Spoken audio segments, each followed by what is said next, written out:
Hello everyone. आज आम देखा third chapter 11th class physical geography that is interior of earth कि पृथ्वीर interior part रे कौन सब अच्छी। तो फास्ट देखा फास्ट लिखाई कि अर्थ राडियस हूँ 6370 किलोमीटर। एटा केमिति एस्टिमेशन है अर्थ इंटेरियर जानापी दुई प्रकार सोर्स अच्छी दुई प्रकार गोटे हूँ डायरेक्ट सोर्स आ गोटे हूँ इनडायरेक्ट सोर्स। डायरेक्ट सोर्स जमी कौन डायरेक्ट सोर्स जमी गोल्ड माइन्स माइन्स हो जेनेराली माइन्स जो आम कौन करूँ यहाँ धर upper layer of the earth आम माइन कर भितर को जाऊँ जो भितर को जाऊँ आम जापर इंटीरियर पार्ट रे अर्थ कौन अच्छी। सेकेंड हूँ वोल्कानिक इरप्शन। जेनेराली देखा जाए वोल्कानिक इरप्शन गोटे गोटे वोल्कानो 200 किलोमीटर डीप रे थाए। ये जो मोल्टेन मटेरियल आसे मोल्टेन मटेरियल जो आसे माग्मा हिसाब रे तो आम जापर आ द्वारा कि पृथ्वीर भितर कौन अच्छी जोटा कि वोल्कानिक एरप्शन द्वारा आमर कौन हो बाहर को आसूची। आउ कौन सब सोर्सेस अच्छी आउ है इनडायरेक्ट सोर्सेस। इनडायरेक्ट सोर्सेस कौन है मिटियर। आम पढ़ी कि ओरिजिन ऑफ अर्थ रे मिटियर भी केमती जमी अर्थ सृष्टि है आज ए प्लानेटेमेसियल जब देखी ना कहीं प्रीवियस वीडियो देखी दिखाँ तो अर्थ केमती सृष्टि है से समय बहुत गुड़िए सेलेस्टियल बॉडी क्रिएट होता जमीक मिटियर हो गला एस्टेरॉयड हो गला। तो से अर्थ बयस सहित से बयस समान। मिटियर कौन हुए ना अर्थ जिते क्रिएट होता है मिटियर से ही समय तैयारी होता है जहाँ फल कौन हुए ना से पृथ्वी पृष्ठ को आसे तो ता भीतर कौन अच्छे आम देखी जापर अर्थ भीतर कौन अच्छी। तापर कनसेप्ट हूँ ग्राविटेशनल फोर्स। ग्राविटेशनल फोर्स जो थाए ना जो कौन हुए ना गोटे रोटेटिंग मटेरियल थाए चार्ज मटेरियल जो रोटेट करे चार्ज मटेरियल जो रोटेट करे ताले कौन ना मैग्नेटिक फील्ड तैयारी हुए और ग्राविटेशन भी तैयारी हुए। तो जो आम पृथ्वी में देखो ग्राविटेशनल और मैग्नेटिक फील्ड तो आम जापर भितर किसी मोल्टेन मटेरियल अच्छी जोटा कि चार्ज पार्टिकल अच्छी जोटा कौ स्टेट रे अच्छी मूवमेंट रे अच्छी जोटा कि आम कौन कहूना माग्मा कहू। तो यही सब सोर्सेस है गोटे हूँ डायरेक्ट सोर्सेस आ गोटे हूँ इनडायरेक्ट सोर्सेस। तापर आम देखा अर्थक्वेक। अर्थक्वेक क्या कहते जिते अर्थ क्रस्ट कौन हुए ना सेक हुए ताको आम कौन कहूना अर्थक्वेक कही। अर्थक्वेक केत एनर्जी रिलीज हुए एनर्जी रिलीज कौन हुए कौन हुए ना जो रॉक स्ट्राटा से माने परस्पर पाखक को आसी जाती फ्रिक्शन स्टार्ट हुए either may be direct opposite ray आसती निज आड़ को किंबा निजठू दूरे जाती किंबा पारालेली मूवमेंट करती या द्वारा कौन हुए ना आमर अर्थक्वेक सृष्टि हुए। जो अर्थक्वेक सृष्टि हुए अर्थ इंटेरियर रे जो अर्थक्वेक सृष्टि हुए ताको कौन कहते ना हाइपोसेंटर किंबा फोकस। जो आसी प्रथमे पहुंचे अर्थक्वेक पृथ्वीर ऊपर पार्ट रे जो फास्ट टाइम फील हुए अर्थक्वेक ताको आमे कौन कहूना एपिसेंटर। जो ओरिजिन हुए पृथ्वी भीतर ताको हाइपोसेंटर कहा जाए जो आसी फास्ट टाइम पहुंचे ताको एपिसेंटर बोली कहा जाए। तापर हम देखिबा अर्थक्वेक रो वेव। अर्थक्वेक रो वेव दुई प्रकार जो ओरिजिन हुए से वेव पास करे डिफरेंट बॉडी रो चारिपट को। तो जो बॉडी रो अर्थक्वेक रो वेव होची अर्थक्वेक रो दुई प्रकार गोटे होची बॉडी वेव आ गोटे होची सरफेस वेव। बॉडी वेव दुई प्रकार गोटे प्राइमरी वेव और पी वेव और सेकेंड टी होची हमरो सरफेस वेव और S wave sorry secondary wave को कहते सेकेंडरी वेव बा एस वेव और एटा होची सरफेस वेव को एल वेव बोली कहा जाए। ए हम देखिबा प्राइमरी वेव और सेकेंडरी वेव भितर फरक कौन ये देखिए प्राइमरी वेव और सेकेंडरी वेव फरक कौन। पी वेव कौन ना फास्ट मूव करे पी वेव कौन करे ना प्राइमरी वेव जोटा हुए सेटा कौन हुए ना साउंड वेव सहित समान आउ कौन हुए ना सब मीडियम दे पास कर परिबा आइदर गैस हैला लिक्विड मीडियम हैला कि सॉलिड मीडियम हैला आ दे पास कर परिबा। एस वेव कौन हुए ना केवल सॉलिड मीडियम रे पास करि पारे एवं सेमानकु ताको एस वेव बा सेकेंडरी वेव कहा जाए से माने केवल सॉलिड मीडियम रे पास करि पारे। आउ कौन हुए ना पी वेव जोटा पास कर सेटा कौन हुए ना horizontal to the origin horizontal to the origin एमती पास हुए किंतु एस वेवटा परपेंडिकुलर टू द ओरिजिन। एमती एमती एस वेव पास हुए ये देखिए parallel to the direction of wave और एस वेव होची कोन ना perpendicular to the origin perpendicular to the direction तापर देखिबा शैडो जोन जेहेतु एस वेव कोन करेनी एठी हम देखिबा जेतोले एस वेव कोन करे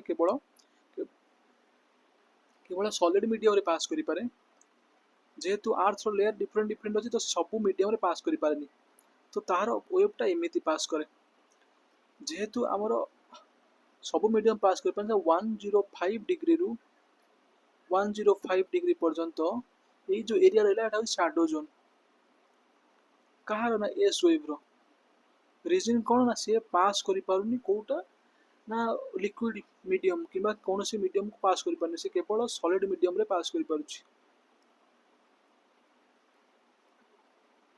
सेकंड होची पी वेव टा एमितिका एटा यदि कोर होची पी वेव कोर मध्य देकी पास करि पारुची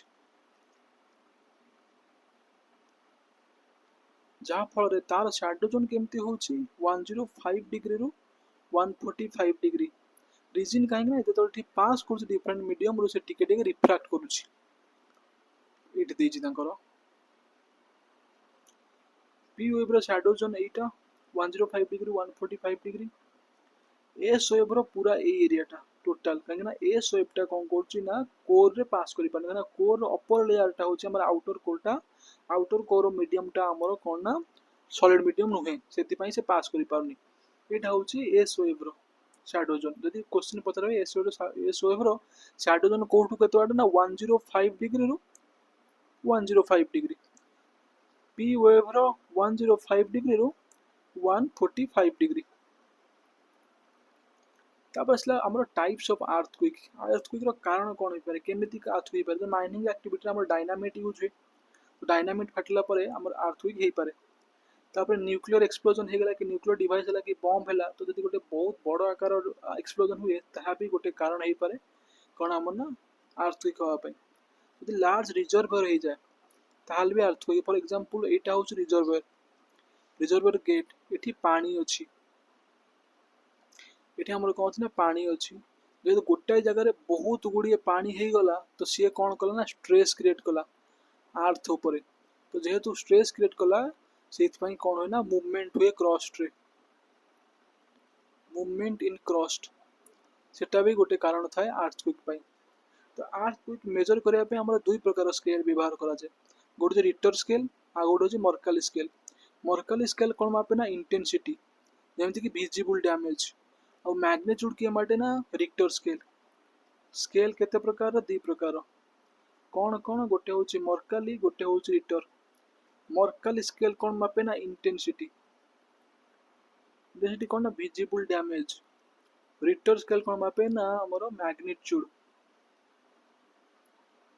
ना तापर देखबा कि इफेक्ट कोन एथरे किछि बुझिबार नाही इफेक्ट कोन हुए ग्राउंड शेकिंग तो ऑब्वियसली हुए ग्राउंड सेटलमेंट हुए डिप अलग अलग कर दे सेटलमेंट को लैंड मॉड स्लाइड हो जाए तापर कोन सॉइल लिक्विफिकेशन हो जाए ग्राउंड लिचिंग हो जाए avalanches हुए ग्राउंड डिस्प्लेसमेंट हुए floor dam leaf failure leaf माने जो एम्बार्कमेंट थाए एटा भांगी जाए तो सब जिनस पानी पसी आसे जोठ लोक रुहंती स्ट्रक्चर कोलैप्स हो जाए ऑब्वियसली फॉलिंग ऑब्जेक्ट हो जाए सॉइल लिक्विफिकेशन मींस सॉइल बोही आसे जोठी सॉइल ओदा है कि सॉइल तळ आडू मतलब गोटे पहाड़ अछि एठी गोटे कोनोसी धरणा हे गला तो से कोन करिवो ना सॉइल सब लिक्विफाइड हे कि वाटर सहित मिसी कि तळକୁ पैसे पळे आसीबो तापर सुनामी भी क्रिएट सुनामी के तळ देखो समुद्र भितरे अर्थक्वेक हेला फॉर एग्जांपल अर्थक्वेक हेला समुद्र भितरे तो से कोन करिवो ना गोटे वेव जो एमिति थिला ताको बहुत बड़ आकार वेव करिवो से बड़ आकार वेवटा जतले पळे आसीबो स्ट्रक्चर ह्यूमन स्ट्रक्चर बहु ताको कुहा जिवो कोन ना सुनामी जनरली अर्थ जो जापान रे बहुत बड़ बड़ सुनामी देखा जाए तो यही सब जिनस जानला पर आम जानले कौन ना अर्थ रो तीन भाग में विभक्त करी हबो अर्थ रो इंटीरियर को गोटे होची क्रस्ट अपर लेयर जोटा क्रस्ट कहते सॉलिड अर्थ पार्टिकल ताको क्रस्ट कहते तार थिकनेस केते पर्यंत हेता ना 30 किलोमीटर जनरल हुई 5 किमी रु 30 किमी पारे ଆମର ଯୋଉ ଯୋଉଠି ପାହାଡ଼ ଅଛି ସେଠି ଅଧିକା ଆର୍ଥ ଥିକ୍, ଆଜମଚା 70 କିଲୋମିଟର ପର୍ଯ୍ୟନ୍ତ ଥିକ୍। କିନ୍ତୁ ଓସନିକ୍ ଏରିଆରେ ଆର୍ଥଟା ଲେସ୍ ଥିକ୍ ଆଜ୍ କମ୍ପେୟାର ଟୁ କୋଉଠି ନା ଆମର କ୍ରଷ୍ଟରେ ଟେରିଟୋରି ପାର୍ଟରେ। କିନ୍ତୁ ଡେନ୍ସିଟି ଡେନ୍ସିଟି ଆମର କୋଉଠି ଅଧିକା ନା ଡେନ୍ସିଟି ଆମର ଅଧିକା ହେଉଛି ଓସନ୍ୟ ଡେନ୍ସିଟି ହାଇ। କିନ୍ତୁ ଟେରିଟୋରିଆଲ ଏରିଆର ଥିକନେସ୍ ଅଧିକା। ତାପରେ ଆସିଲା ମ୍ୟାଣ୍ଟେଲ ଆଉ କୁହନ୍ତି। ମ୍ୟାଣ୍ଟେଲ ଯୋଉଟା ଥାଏ ସେଟା ଦୁଇ ପ୍ରକାର ଥାଏ, ଗୋଟେ ଅପର ମ୍ୟାଣ୍ଟେଲ ଗୋଟେ ଲୋଅର ମ୍ୟାଣ୍ଟେଲ। ଆମର ଅପର ମ୍ୟାଣ୍ଟେଲ ଅପର ପାର୍ଟକୁ କହନ୍ତି ଆସ୍ଥେନୋସ୍ଫିୟର, ଯୋଉଠି ଆମର ମୋଲ୍ଟେନ୍ ମ୍ୟାଟେରିଆଲ ଥାଏ ଯୋଉଟା ମାଗ୍ମା ଆକାରରେ ବାହାରକୁ ଆସେ। ଏବେ ଆମେ ଦେଖିବା, ଭଲସେ ଦେଖିବା କେମିତି କଣ ଆର୍ଥର ଇଣ୍ଟେରିୟର। ଯଦି ଏଇଟା ଆର୍ଥର ଇଣ୍ଟେରିୟର, ଏଇଟା ହଉଛି କ୍ରଷ୍ଟ, ଏଇଟା ହଉଛି ଅପର ମ୍ୟାଣ୍ଟେଲ, ଏଇଟା ହଉଛି ଲୋଅର ମ୍ୟାଣ୍ଟେଲ, ଆଉଟର କୋର, ଆଉଟା ହଉଛି ଇନର କୋର। ଏଇ ଜାଗାଟାକୁ କୁହନ୍ତି ଆମର ମୋହ ଲେୟାର। ଅପର ମେଣ୍ଟାଲ ଆଉ ଲୋଅର ମେଣ୍ଟାଲ ଭିତରେ ଯୋଉଟା ଥାଏ ତାକୁ କୁହନ୍ତି ରେପ୍ତି। ଲୋଅର ମେଣ୍ଟାଲ ଆଉ କୋର ଭିତରେ ଯୋଉଟା ଥାଏ ତାକୁ କୁହନ୍ତି ଗୁଟେନବର୍ଗ। ଆଉ ଆଉଟର କୋର ଆଉ ଇନର କୋର ଭିତରେ ଯୋଉଟା ଥାଏ ତାକୁ କୁହନ୍ତି ଲେହମ୍ୟାନ। ଯୋଉଠି କୌଣସି ମଣିଷ ପହଞ୍ଚି ପାରିବନି ସେଟା ହଉଛି ଲେହମ୍ୟାନ। ଏମିତି ମନେ ରଖିବା ସୁବିଧା ହବ। ସେଇଠି ସେମ ଦେଇଛି କି କୋର କଣ ନା ମେଣ୍ଟାଲ ବାଉଣ୍ଡ୍ରି ପରେ କୋର ଆସେ 2900 ରୁ 5.00 ପର୍ଯ୍ୟନ୍ତ, ତାପରେ 5.00 ରୁ ତାପରେ 6370 ଆମେ ପଢିଲେ ରାଡିୟସ୍। ତାପରେ ଆସିଲା ଭୋଲକାନିକ ଲ୍ୟାଣ୍ଡଫର୍ମ। କେତେ ପ୍ରକାର ଥାଏ ଭୋଲକାନ ତିନି ପ୍ରକାର ଥାଏ, ଗୋଟେ ଆକ୍ଟିଭ, ଗୋଟେ ଡରମାଣ୍ଟ, ଆଉ ଗୋଟେ ଏକ୍ସଟିଙ୍କ୍ଟ। ଆକ୍ଟିଭ କଣ, ଯୋଉଟା ଏବେ ବି ଆମର ରିସେଣ୍ଟଲି ଭୋଲକାନିକ ଏରପ୍ସନ ହଉଛି, ଯେମିତିକି ଆମର ଆଣ୍ଡାମାନ ନିକୋବରରେ ଅଛି। ଆଣ୍ଡାମାନ ନିକୋବରରେ ଆମର ବ୍ୟାରେନ ଆଇଲାଣ୍ଡ ଅଛି ଇଣ୍ଡିଆର, ବ୍ୟାରେନ ଆଇଲାଣ୍ଡ ଆକ୍ଟିଭ ଭୋଲକାନୋ। ଡରମାଣ୍ଟ ଯୋଉଟା କି ଆଗରୁ ହେଇଛି କିନ୍ତୁ ଏବେ ବନ୍ଦ ଅଛି, କିନ୍ତୁ ତାର ହିଷ୍ଟ୍ରିରେ ଜଣା ଅଛି ଏଟା ରିସେଣ୍ଟଲି ଏକ୍ସପ୍ଲୋଡ ହେଇଥିଲା ବୋଲି। ଆଉ ଏକ୍ସଟିଣ୍ଟ ଭୋଲକାନୋ ଏବେ ଆଉ ଭୋଲକାନିକ ଆକ୍ଟିଭିଟି ନାହିଁ ବହୁତ ଦିନ ହେଲାଣି, ମାନେ 100,000 ବର୍ଷ ଆଗରୁ କେବେ ଗୋଟେ ହେଇଥିଲା କିନ୍ତୁ ଏବେ ତାର କିଛି ଏଭିଡେନ୍ସ ନାହିଁ। ତାପରେ ଆମେ ଦେଖିବା, ଏବେ ଆମେ ପଢିଲେ, ଏଇଟା ପଢିଲେ ଆସ୍ଥେନୋସ୍ଫିୟର କାହାକୁ କୁହନ୍ତି ନା ଏଇଟା ଅପର ପାର୍ଟ ଅଫ ଅପର ମେଣ୍ଟାଲ ର ଉପର ଭାଗ ଆସ୍ଥେନୋସ୍ଫିୟର। ଚାର୍ଜ ଯୋଉ ଆମର କଣ ଥାଏ ନା ମୋଲ୍ଟେନ ମାଗ୍ମା ଥାଏ, ସେଇଟା ଉପରକୁ ଗଲା ପରେ ଆମର କଣ ହୁଏ ନା ଭୋଲକାନିକ ଏରପ୍ସନ ହୁଏ। ତାପରେ ଆମେ ଟାଇପ୍ସ ଅଫ ଭୋଲକାନ ଦେଖିବା। ଭୋଲକାନ ଟାଇପ୍ସ ଆକୁ ଦେଖିବା ପାଇଁ ବେଟର ଜାଣିଥିବା କି ମ୍ୟାଟେରିଆଲ ଭୋଲକାନ କଣ। ଯୋଉ ମ୍ୟାଟେରିଆଲ ବାହାରେ ସେ ଦି ପ୍ରକାର ମ୍ୟାଟେରିଆଲ ଥାଏ, ଗୋଟେ ହଉଛି ଏସିଡିକ, ଆଉ ହଉଛି ବାସାଲ୍ଟ। ଆମର ଏସିଡିକ ଯୋଉଟା ହଉଛି ଏଟା ହଉଛି ଲେସ୍ ଫ୍ଲୁଇଡ, ବାସାଲ୍ଟ ହଉଛି ଆମର ଫ୍ଲୁଇଡ ମ୍ୟାଟେରିଆଲ। ବାସାଲ୍ଟ ହଉଛି ବ୍ଲାକ୍ ଇନ କଲର, ଏଟା ହଉଛି ହ୍ୱାଇଟ୍ ଇନ୍ କଲର और ଗ୍ରେ ଇନ୍ କଲର, ସେଇ ଟାଇପର କିନ୍ତୁ ବ୍ଲାକ୍ ନୁହେଁ। ତ ସିଲ୍ଡ ଭଲକାନ କେତେବେଳେ ହବ, ଯେତେବେଳେ ବାସାଲ୍ଟ ମାଗ୍ମା ଥିବ ସେ କଣ ବୋହିଯିବ, ଗୋଟେ ଜାଗାରେ ସ୍ଥିର ହୋଇ ରହିବନି। ତ ଏମିତି ଗୋଟେ ସିଲ୍ଡ ଟାଇପର ହେଇଯିବ, ଯେମିତି କ୍ୟାପ୍ଟେନ ଆମେରିକାର ଗୋଟେ ସିଲ୍ଡ ଥିଲା, ସେଇ ସିଲ୍ଡ ଟାଇପର ଭଲକାନ କ୍ରିଏଟ ହେଇଯିବ। ତାପରେ ଆଉ କେମିତି କଣ ଭଲକାନ ହବ, ଦେଇଛି କି ଯେତେବେଳେ ସିଲ୍ଡ ଭଲକାନ ଏକ୍ସପ୍ଲୋସିଭ କେତେବେଳେ, ଯେତେବେଳେ ଭେଣ୍ଟ ଯୋଉଠି ବାହାରେ ତାକୁ ଭେଣ୍ଟ କୁହନ୍ତି, ସେ ଭେଣ୍ଟ ଯଦି ଆମର କଣ ପାଣି ବସିଯିବ, ପାଣି ବସିଲା ପରେ ଯେତେବେଳେ ଭଲକାନ ଆସି ଛୁଇଁବ ତ ଏକ୍ସପ୍ଲୋଜନ ହେଇଯିବ। କମ୍ପୋଜିଟ ଭଲକାନ ହଉଛି ଆମର କଣ ଏସିଡିକ ମାଗ୍ମା। ଏସିଡିକ ମାଗ୍ମା କଣ ଲେସ୍ ଫ୍ଲୁଇଡ ତ ଜମା ହେଇଯିବ, ଗୋଟେ ଜାଗାରେ ଜମା ହେଇଯିବ, ଯେତେବେଳେ ପୁsh କରିବ ତଳ ଆଡକୁ ତ ସେ ବହୁତ ଜୋରରେ ଏକ୍ସପ୍ଲୋଜନ ହବ। ଆଉ ଯେହେତୁ ସେ ଫ୍ଲୁଇଡ ନୁହଁ ତାହେଲେ କଣ ସେ ବହୁତ ଉଚ୍ଚ ଆକାରର ଭଲକାନ ହେବ। ତ ଆର ଇଏ ସେଇଟା। କାଲଡେରା କଣ, କାଲଡେରା ହଉ ଯେତେବେଳେ ଅପର ପାର୍ଟଟା କୌଣସି କାରଣରୁ ଇରୋଡ ହେଇଯାଏ କିମ୍ବା ଉଡ଼ିଯାଏ ତ ଗୋଟେ ବଡ଼ ଆକାରର ହେଇଯାଏ ତା ଭେଣ୍ଟଟା। ସେ ଭେଣ୍ଟଟା ଯେତେବେଳେ ଗୋଟେ ବଡ଼ ଡିପ୍ରେସନରେ ପରିଣତ ହୁଏ ତାକୁ କ'ଣ କହନ୍ତି ନା କାଲଡେରା କୁହନ୍ତି। କାଲଡେରା ଲେକ୍ ବି ହେଇଯାଏ। ଗୋଟେ ଯଦି ଭଲକାନ ଏକ୍ସଟିଙ୍କ୍ଟ ହେଇଗଲା ତ ସେଇଠି ଯୋଉ କାଲଡେରା ତାର ଗୋଟେ ପାଣି ଭରି ହେଇଯିବ। ପାଣି ଭରି ହେଇଗଲେ ସେ କ'ଣ ହେଲା ଲେକ୍ ଗୋଟେ ଗୋଟେ ହେଇଯାଏ। ତାପରେ ଫ୍ଲୋର୍ଡ ବାସାଲ୍ଟ ପ୍ରୋଭିନ୍ସେସ୍ ଯଦି ବାସାଲ୍ଟ ହେଇଗଲା ତ ସେ କ'ଣ ନା ବୋହିଯିବ। ବୋହିଗଲା ପରେ ଆମର ଯେଉଁ ଡେକାନ ପ୍ଲାଟୁଟା ଆମର ଇଣ୍ଡିଆର ଡେକାନ ପ୍ଲାଟୁ ହେଉଛି କ'ଣ ବାସାଲ୍ଟିକ୍ ପ୍ଲାଟୁ। ଏଠି ବାସାଲ୍ଟ ମାଗ୍ମା ବୋହିଥିଲା और लाभा माग्मा ଭିତରେ ଥିଲେ ମାଗ୍ମା ବାହାରକୁ ଆସିଲେ ତାକୁ ଲାଭା କୁହନ୍ତି। ବାସାଲ୍ଟ ଲାଭା ଯେତେବେଳେ ବୋହିଥିଲା ତାକୁ କ'ଣ ଡେକାନ ପ୍ଲେଟୁ କାରଣ ସେ କେବଳ ସେଠି ବାସାଲ୍ଟ ନେବା ଥିଲା ଗୋଟେ ବ୍ଲାକ୍ କଲରର। ସେଥିପାଇଁ ଫେମସ୍ କ'ଣ ପାଇଁ କଟନ୍ ସଏଲ୍ ବି ତାକୁ କୁହାଯାଏ। ସଏଲ୍ ଆସିଲେ ଆମେ ପଢ଼ିବା। ଏବେ ଆଗକୁ ଯିବା। ଆଇ ଥିଙ୍କ ସମସ୍ତେ ବୁଝିପାରୁଥିବ। ତାହେଲେ ମିଡ୍ ଓସନିକ୍ ରିଜେସ୍ ଯେତେବେଳେ ଭୋଲକାନିକ୍ ଏରପ୍ସନଟା ସମୁଦ୍ର ଭିତରେ ଦେଖାଯାଏ ଏମିତିକା ଧର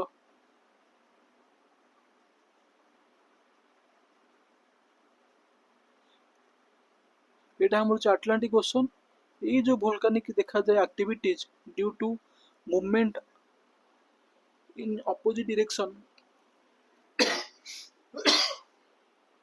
due to movement in opposite direction देखा जोटा समुद्र भीतर देखा जाए ताको मिड ओशनिक रिज कहा जाए। एठी वोल्कानिक इरप्शन होता है।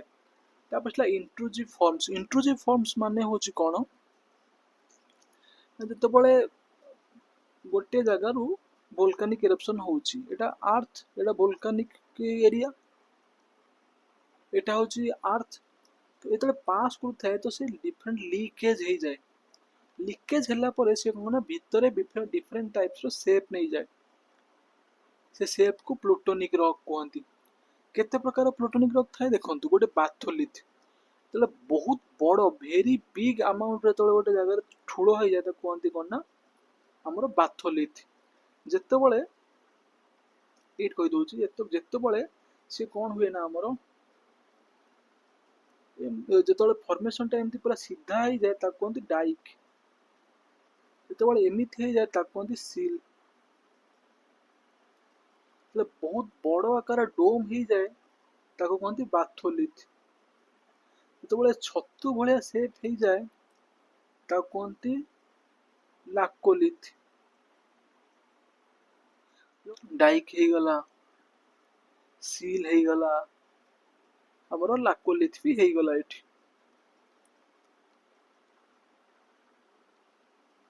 ये ଏତିକି ଥିଲା। ଏବେ ଆଗକୁ ଦେଖିବା ନେକ୍ସଟ ଚାପ୍ଟର ନେକ୍ସଟ ଭିडियो ଦେଖିବା। Till then thank you.